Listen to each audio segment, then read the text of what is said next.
नमस्कार व्यूअर्स, मैं हूं अमीश देवगन और मेरे साथ हैं केंद्रीय मंत्री अनुराग ठाकुर। और आपको दिख ही रहा होगा इस समय हम शिमला में हैं और शिमला में मौसम तो ज़रूर ठंडा है लेकिन राजनीतिक हलचल बहुत बढ़ी हुई है।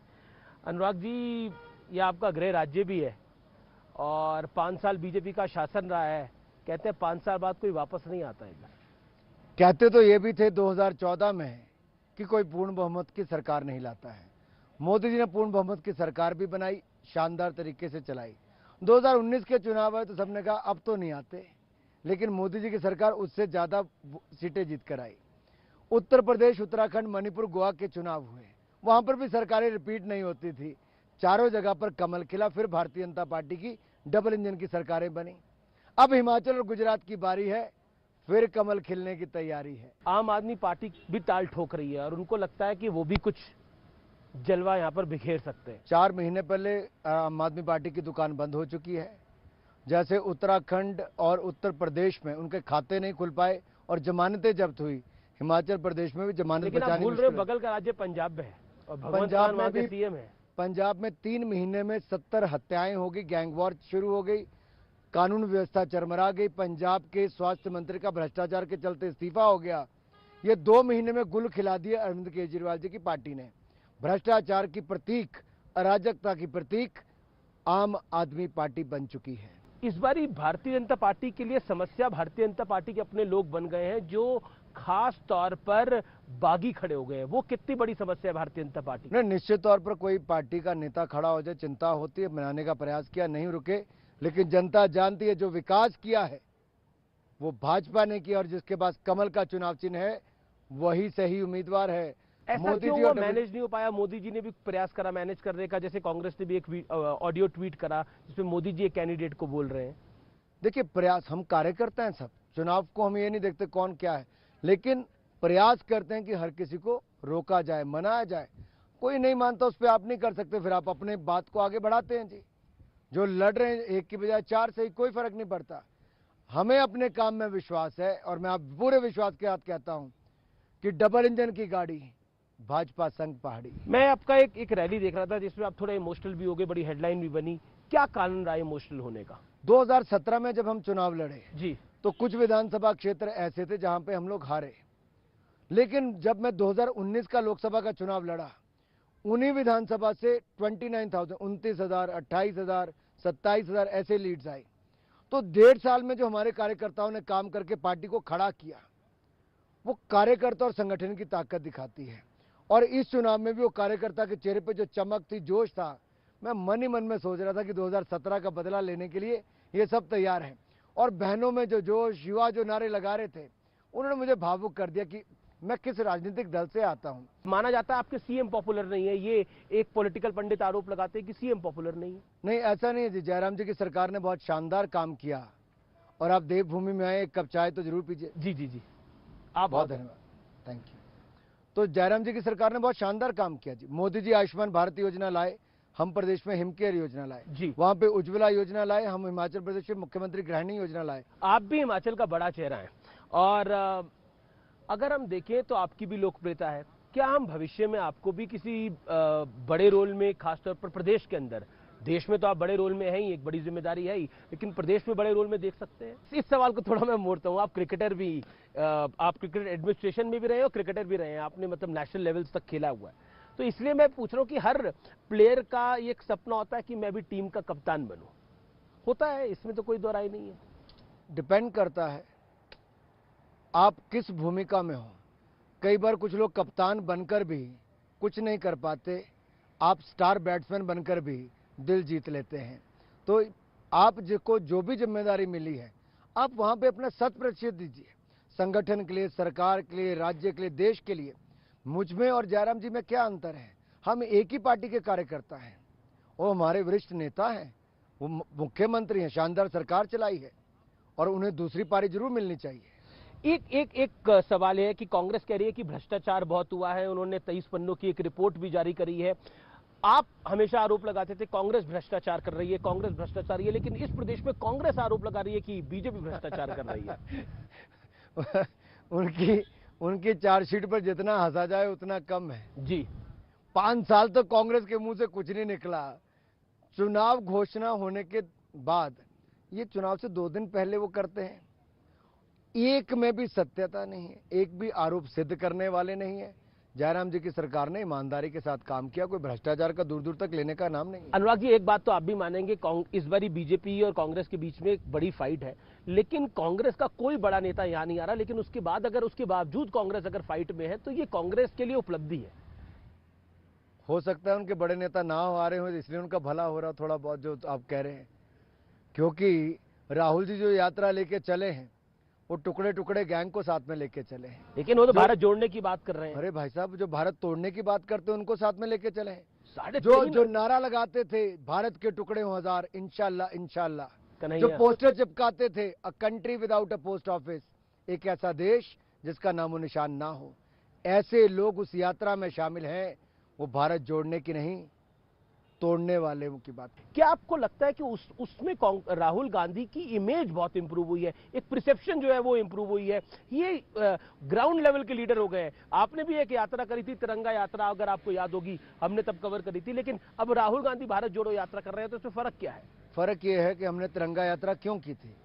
हमने की थी कलकत्ता से कश्मीर तक लाल चौक पे तिरंगा झंडा फहराने के लिए। Armed forces special protection act में बदलाव ना हो, पथराव की घटनाएं रुके, अनुच्छेद 370-35 को समाप्त किया जाए, और कश्मीर को जो स्वायत्ता देने की बात कांग्रेस उस समय करती थी वो ना किया जाए। हम सब में सफल हुए। मोदी सरकार आई, 370-35 से तो हो सकता है वो भी अब सफल हो जाए आने वाले दिनों के अंदर। अरे जो टुकड़े टुकड़े गैंग को लेके चल रहे हैं वो क्या करेंगे? उस यात्रा में प्रियंका जी तो जुड़ी नहीं, और क्या जोड़ने जा रहे हैं? एक इंपॉर्टेंट बात जो कि गुजरात चुनावों को लेकर है, हर बार मुकाबला बीजेपी और कांग्रेस में होता था, इस बार केजरीवाल भी वहां टाल ठोक रहे हैं। और केजरीवाल कह रहे हैं कि वो तो आईबी की रिपोर्ट बता रहे हैं कि देखिए मेरी 80-90 सीटें आने वाली है, बीजेपी हिली पड़ी है।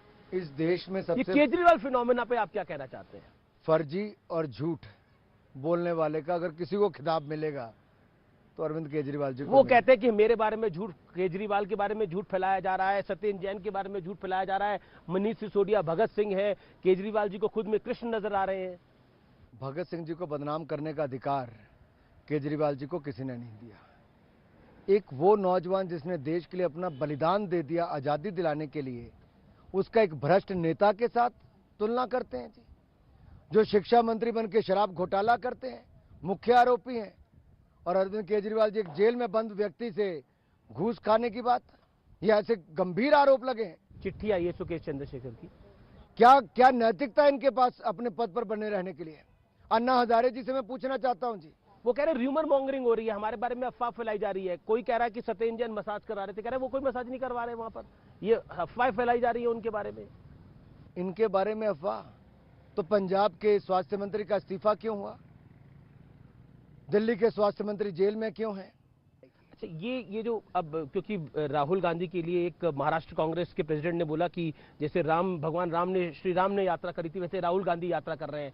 केजरीवाल कह रहे हैं कि मैं तो जन्माष्टमी के दिन पैदा हुआ, मेरी दादी मुझे कृष्णा ही बुलाती थी। तो क्या करिएगा वैसे में? अरविंद केजरीवाल जी ने जितनी बार किसी पर आरोप लगाए तो कोर्ट में जाके माफी मांगी, बहुत सारी बातें की, फिर यू टर्न लेने का काम किया। उस व्यक्ति का जिसका काम ही झूठ बोलना, उस पर मैं क्या टिप्पणी करूंगा जी? तो लक्ष्मी गणेश की तस्वीर चाहते हैं इंडियन करेंसी पे, क्योंकि वो कभी राम मंदिर के पक्ष में थे नहीं। अरविंद केजरीवाल जी तो विरोध में बात करते थे। मौलवियों को 18,000 रुपया देते हैं, लेकिन पुजारी को, ग्रंथी को, पादरी को कुछ नहीं देते हैं जी। क्यों अरविंद केजरीवाल जी? मौलवियों से इतना प्यार क्यों, बाकियों से क्यों नहीं? अनुराग जी, अब चलते चलते बात करते हैं एक चीज जो कि गुजरात, क्योंकि गुजरात इलेक्शन बीजेपी के लिए इंपॉर्टेंट है, क्योंकि गुजरात मॉडल की देश में बात होती है। नरेंद्र मोदी का गृह राज्य है, अमित शाह जी का गृह राज्य है। क्या आपको लगता है गुजरात आप लोगों के लिए साख की बात भी है? गुजरात की जनता नरेंद्र मोदी जी से बहुत प्यार करती है। 27 साल का शासन भी हो गया, तो शानदार काम भी किया है। गुजरात एक ऐसा राज्य है जिसने हर बार भाजपा लाने का काम किया है। क्यों? डिलीवरी बहुत अच्छी है, सुशासन, विकास, और वहां पे कार्यकर्ता बहुत कर्मठ है, और वहां की जनता जानती है कि निरंतरता रहेगी, कॉन्टिन्यूटी रहेगी, तब जाके विकास नई ऊंचाइयों पर पहुंच पाएगा। ये गुड गवर्नेंस डेवलपमेंट। क्योंकि गुजरात मॉडल की बात हो रही है, मोरबी ब्रिज का एक दुखद हादसा भी हो गया, सवाल उस पर भी बहुत खड़े हुए। अरविंद केजरीवाल कहते हैं इसीलिए वही वैक्यूम है जिसके लिए मुझे आना है। जांच बिठाई भी गई कि 100 लोगों के लिए अगर पुल था तो 400-500 क्यों चढ़े, किस तरह की वहां पे सब गतिविधियां चल रही थी, उसके कारण जब उसकी जांच पूरी होगी तो कार्रवाई भी हुई। गुजरात में भी बिल्कुल आखिरी दौर के अंदर 27 साल का आपका शासन है, अभी यूनिफॉर्म सिविल कोड हो गया। आरोप लगता है कि भारतीय जनता पार्टी लास्ट में इसलिए सब कुछ करती है पोलराइज करने के लिए पूरे इलेक्शन नहीं, को। बिल्कुल नहीं। हमने अनुच्छेद 370-35 सदा सदा के लिए समाप्त कर दिया, ट्रिपल तलाक से निजात दिला दी, राम मंदिर बनाना शुरू कर दिया, अगले साल पूरा कर देंगे। दिव्य तो राज्यों में जिम्मेदारी क्यों छोड़े, केंद्रीय करते हैं सब कुछ। दिव्य और भव्य काशी विश्वनाथ धाम बनाई, दिव्य और भव्य सोमनाथ मंदिर बनाए, जी। दिव्य और भव्य केदारनाथ धाम बनाई और दिव्य और भव्य अयोध्या धाम राम मंदिर बना के दे रहे हैं। आस्था के साथ साथ अर्थव्यवस्था के केंद्र खड़े कर रहे हैं। तो हम कहते नहीं, करके दिखाते हैं। अच्छा चलिए, और अब क्योंकि यूनिफॉर्म सिविल कोड राज्यों से शुरू कर दिया जी, एक के बाद दूसरे में थोड़ा करेंगे। इलेक्शन से दूर जाते हैं, और यहाँ पे तो नीला अंबर है। दिल्ली के अंदर जो है वो पोल्यूशन का बहुत बुरा हाल है, क्या कहना चाहते हैं? मतलब सांस नहीं ले पा रहे लोग। आपको यहाँ एक के बाद दूसरा पहाड़ पीछे नजर आ रहा जी होगा, एक के बाद दूसरी लेयर ऐसे। जी। दिल्ली में इतनी दूर तक आप कुछ देख ही नहीं सकते, ये कई किलोमीटर दूर तक आप वहाँ देख तो सकते हैं। AQI लेवल अगर 500 टच कर रहा है कई इलाकों में। क्योंकि अरविंद केजरीवाल जी की सरकार दिल्ली और पंजाब दोनों जगह, पराली एक जगह जलाई जाती, पोल्यूशन दूसरी जगह होता है। और अरविंद केजरीवाल जी जब दिल्ली के मुख्यमंत्री थे, पंजाब के मुख्यमंत्री कैप्टन पर बार बार तंज कसते थे कि पराली मत जगाओ, पोल्यूशन। वो कह रहे मुझे 6 महीने हुए, मुझे और मौका दीजिए। अब जब उनकी अपनी सरकार वहां पे, तब क्या हुआ? ये अरविंद केजरीवाल झूठ बोलने में सबसे माहिर हैं और इनके तो पुराने खाते, पोल्यूशन बहुत बड़ी समस्या है। मतलब देखिए जी, सबके लंग्स खत्म कर दिए, लोगों की जिंदगी कम कर रहे, इसके जिम्मेदार अरविंद केजरीवाल हैं। बच्चे जो कोई खेल कदम नहीं पा रहे, उठाते। युवा खेल नहीं पा रहे, आप स्पोर्ट्स मिनिस्टर भी हैं। आंखें जल रही हैं, लोग सांस नहीं ले पा रहे, खांसी बंद नहीं हो रही। अब खांसी लिए खुद आए थे अरविंद केजरीवाल जी, मफलर पहन के, आज पूरी दिल्ली खांस रही है। जी चलिए, बिल्कुल आखिरी पॉइंट, वर्ल्ड कप देखा आपने अभी तक थोड़ा बहुत? मैं कुछ नहीं देख पाया जी, सुबह 8 बजे से रात के 2 बजे तक कैंपेन है। तो लग रहा है आपको इंडिया इस बार वर्ल्ड कप फाइनल में पहुंच मेरी जाएगी? शुभकामनाएं, टीम इंडिया को शानदार प्रदर्शन करें और वर्ल्ड कप जीत कर लाएं। बहुत बहुत शुक्रिया अनुराग जी, आपने हमें आपका समय दिया, इतना व्यस्त दिन होने के बाद आपने समय दिया न्यूज़ 18 को। Thank you so much. Thank you.